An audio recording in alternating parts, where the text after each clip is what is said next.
गेल्या 4-5 दिवसामध्ये मौजे लाखेवाडी गावी सर्वच गावांचं ग्रामदैवत हे मारुतीराया असतात आणि तसंच आमच्या गावामध्ये सुद्धा आमच्या गावाचं लाखेवाडी गावाचं ग्रामदैवत मारुतीराया आहे.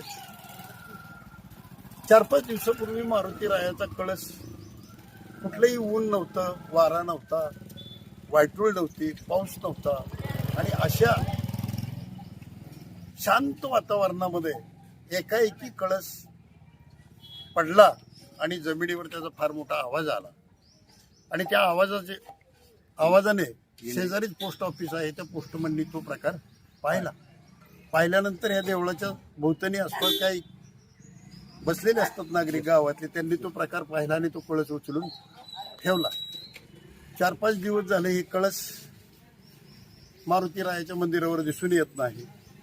याचाच अर्थ असा आहे की मारुतीराया या गावावर कोपलाय की काय, असा प्रश्न निर्माण जनतेच्या मनामध्ये झालेला आहे आणि त्यामुळे गावातली जनता अगदी चिंताग्रस्त झालेली आहे.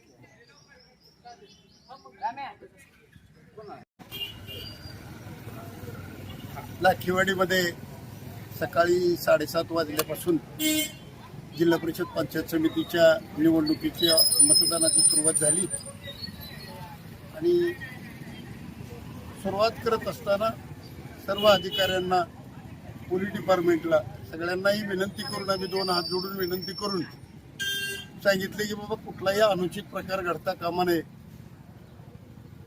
आचारसंहितेचा भंग होता कामा नये आणि असं कोणी करण्याचा प्रयत्न केला तर त्याच्यावर ताबडतोब गुन्हे दाखल करा. आता मतदानाची सुरुवात होऊन जवळजवळ 3 तास होत आले.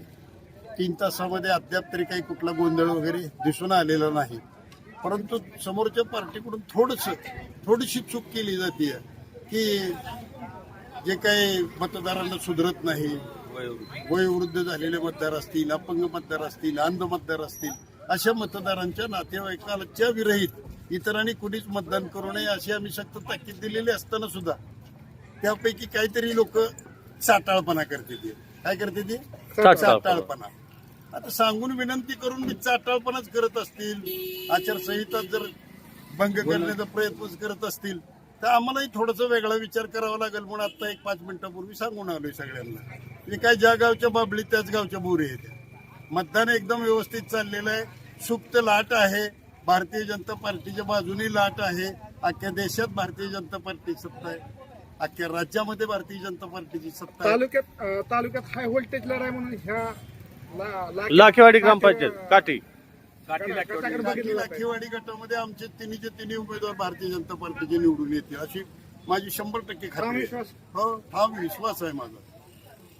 हे मतदार आम्हाला साथ देतात, मतदार तुम्हाला साथ हो, आमच्या जवळ येत नसतील, आम्हाला नमस्कार बी करत नसतील, पण सुप्त लाट आहे, काही अडचणी आहेत त्या लोकांना, त्याच्यामुळे त्यांच्याबरोबर फिरतात, ते धरून नेतात. गेल्या 2 वर्षातला काळ आणि आजचा काळ जर पाहिला तर समोरची पार्टी उघडी पडली ही अगदी सिद्ध झालेली. म्हणजे सुरेश दस म्हणल्याप्रमाणे मतदार किती कोणाचं काय जरी केलं तर ते गेल्यानंतर त्याच्या मनात आहे ती गोष्ट त्यांनी ठरवलेलं आहे, तिथं आमचं पण ऐकत नाही. ते त्यांनी ठरवलंय म्हणजे भारतीय जनता पार्टीला पसंती द्यायची, त्यांनी मतदारांनी गेल्या 1-1.5 महिन्यामध्ये ठरवलेलं आहे. बरं, किती टक्के मतदान होईल? गावचं 80-85% मतदान होईल, 80ला तरी कमी होणार नाही.